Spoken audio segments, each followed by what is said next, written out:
Memilih smartphone mid-range di tahun 2025 itu menurut saya bakalan agak susah ya guys. Nggak segampang di tahun-tahun sebelumnya. Yang kalau kita lihat tuh hanya bersaingnya di tingkat performa aja. Tapi di tahun 2025, persaingan ini tidak hanya di tingkat performa aja. Nah, pengen tahu gimana? Langsung aja kita simak video kali ini guys.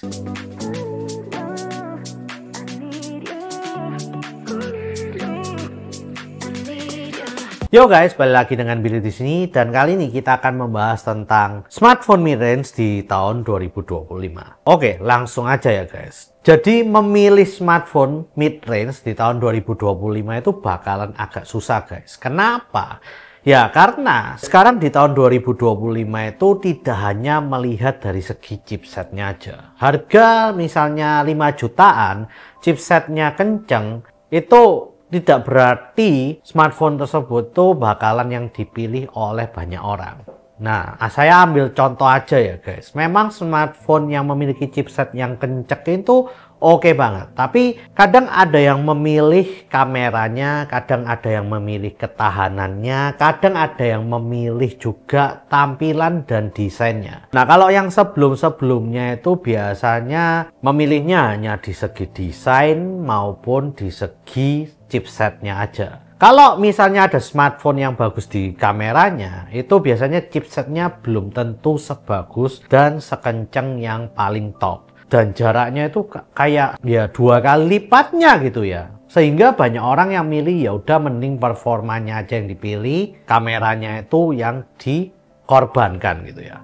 Nah, tapi sekarang persaingan ini semakin kecil karena ternyata banyak chipset yang udah mulai lumayan kenceng dan tidak sejauh itu kalau kita bandingkan dengan yang performanya kenceng. Jadi ya misalnya dulu itu chipsetnya cuman 400 ribuan tapi kameranya itu oke banget dibandingkan dengan chipset yang 1,4 jutaan Antutunya tapi kameranya kurang bagus gitu ya. Ya mending orang bakalan milih yang chipsetnya ini 1,4 jutaan gitu ya. Nah, tapi kayaknya tahun depan chipsetnya ini bisa menyentuh angka 1,6 sampai 1,7-an gitu ya untuk chipset yang mid-range guys. Tapi kalau kita bandingkan dengan chipset yang mungkin kurang bagus, itu Antutu skornya masih lumayan tinggi gitu ya. 700 ribuan, 800 ribuan itu mungkin bisa dijadikan korban ya. Kalau misalnya mau kameranya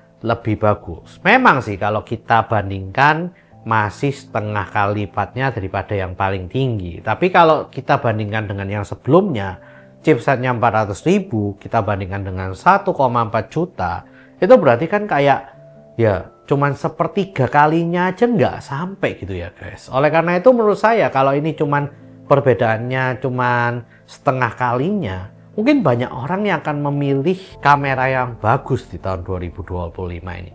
Nah, kenapa saya bisa ngomong di tahun 2025 ini bakalan kameranya juga akan bagus-bagus semua? Karena sekarang Sony ini udah memiliki line up terbarunya setelah IMX ya guys. Kalau dulu IMX kan udah top-topannya dan juga megapikselnya tinggi-tinggi gitu ya. Nah, tapi sekarang Sony ini udah memiliki line up terbaru yaitu Sony Lithia ya, Light Fusion kalau nggak salah namanya.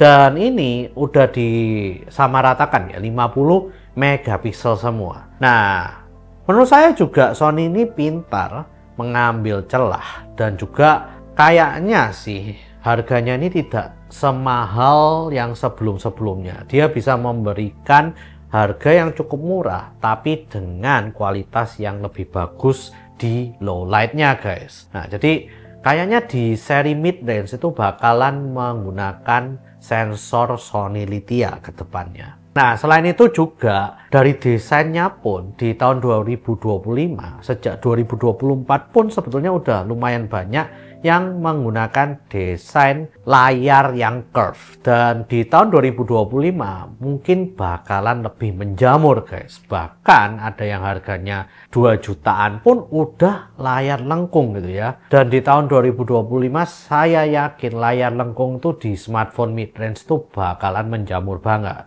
Jadi ya sekarang tidak ada ya yang kayak desain layarnya itu jelek, itu hampir nggak ada deh kayaknya. Dan bakalan banyak yang bisa layar lengkung.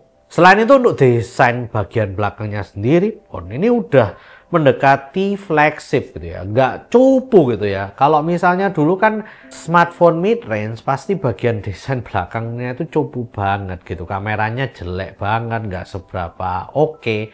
Tapi sekarang desainnya udah mendekati kamera flagship yang udah di tengah gitu ya, dan juga udah kayak ada lingkaran khusus untuk bagian kameranya itu secara agak besar itu. Ya, desainnya oke gitu. Nah, lalu juga sekarang IP rating yang tinggi seperti flagship di mid-range phone itu juga udah biasa, guys. Bahkan ada yang melebihi dari IP rating flagship. IP rating flagship biasanya IP68, tapi ini udah bisa kombinasi.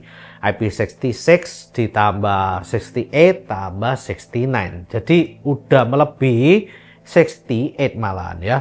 Dan menurut saya ini bakal juga menjadi nilai jual buat kalian memilih smartphone ini yang versi mid-range ini, apakah ketahanannya oke atau enggak, guys. Selain itu juga layar depannya dan bagian belakangnya pun juga udah dilapisin dengan Gorilla Glass yang versi terbaru. Jadi sekarang memilih smartphone yang mid-range itu kalian tidak bisa melihat hanya dari kameranya aja atau dari performanya aja, guys. Karena sekarang juga ada ketahanan dan juga desainnya. Nah, jadi tahun 2025 ini mungkin ada dari 4 itu, ada salah satu yang dikorbankan atau salah 2 yang dikorbankan, sehingga bisa membuat smartphone mid-range itu terlihat bagus di beberapa sisi daripada yang 4 sisi hal yang saya tadi sudah sebutkan, guys. Kalau sebelumnya kan cuman kamera atau performa, bahkan yang sebelum-sebelumnya lagi cuman performanya aja, karena kameranya ya gitu standarnya jelek semua di mid range. Tapi menurut saya sekarang sudah kompleks ya, seperti di tahun 2025 awal mungkin nanti Redmi Note 14 Pro Plus muncul, ini bakalan menjadi game changer di smartphone mid-range karena dia memiliki kamera yang mendekati flagship. Kalau saya ngomong sebagus itu karena sensornya sudah menggunakan Sony Lithia 800-an ya, dan itu udah Light Fusion 800 itu udah bagus banget, hasilnya udah oke banget, di bawah low light juga udah oke, hasil videonya juga oke banget, guys.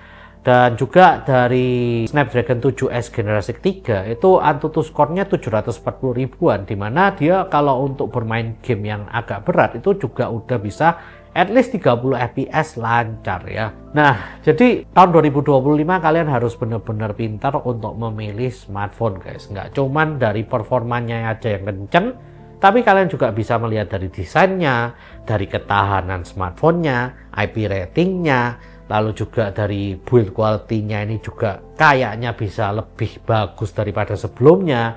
Karena sebelumnya itu pasti menggunakan plastik gitu ya, tapi sekarang bahannya udah banyak banget selain plastik. Lalu juga kalian memilih dari kameranya, dan juga yang terakhir dari prosesornya itu sendiri. Wah ya, 2025 keren banget. Oh iya, ada satu hal lagi yang lupa saya omongkan, yaitu dari segi baterainya. Tahun 2025 ke atas, baterainya ini mungkin rata-rata untuk mid-range sudah mencapai 6000 mAh. Bahkan katanya tahun 2026 nanti bisa mencapai 7000 mAh. Karena sekarang dari segi baterainya sendiri ini sekarang udah ada teknologi baru yang mengalami peningkatan daya mAh-nya di dalam smartphone tersebut ya untuk baterainya. Tetapi ukurannya itu tetap sama atau lebih kecil daripada yang seharusnya, guys. Jadi ya ini sebuah terobosan baru di dunia baterai pada smartphone. Akhirnya kita bisa menikmati long lasting daily use ya, daripada smartphone ya sebelumnya hanya mengalami peningkatan sekitar ya 5%, 10%, sampai 15%. Tapi sekarang mungkin kalian bisa menikmati peningkatan penggunaan lebih dari 15% kalau misalnya chipsetnya ini jadi lebih efisien, dan juga akhirnya bisa naik ya lebih dari 1000 mAh di baterainya. Ya, mungkin itu aja sih yang ingin saya sampaikan pada kalian di hari ini. Please share, like, and subscribe jika kalian suka dengan video kali ini. Komen jika kalian ingin ngobrol-ngobrolin tentang hal ini. See you guys di video selanjutnya. Ya, ini jadi sekarang nggak cuma lihat performa dan juga kamera sih. Sekarang udah banyak berbagai aspek yang harus kita lihat dari sebuah mid-range. Jadi ya kalau kalian ingin tanya ke saya, mending yang mana? Sekarang saya jadi lebih susah untuk jawabnya. Dan saya jadi lebih butuh banyak pertanyaan ke kalian. Kalau misalnya kalian lebih suka apanya? Apakah baterainya? Apakah kameranya? Atau performanya? Atau desainnya? Atau ya banyak hal lah. Asik sih tapi.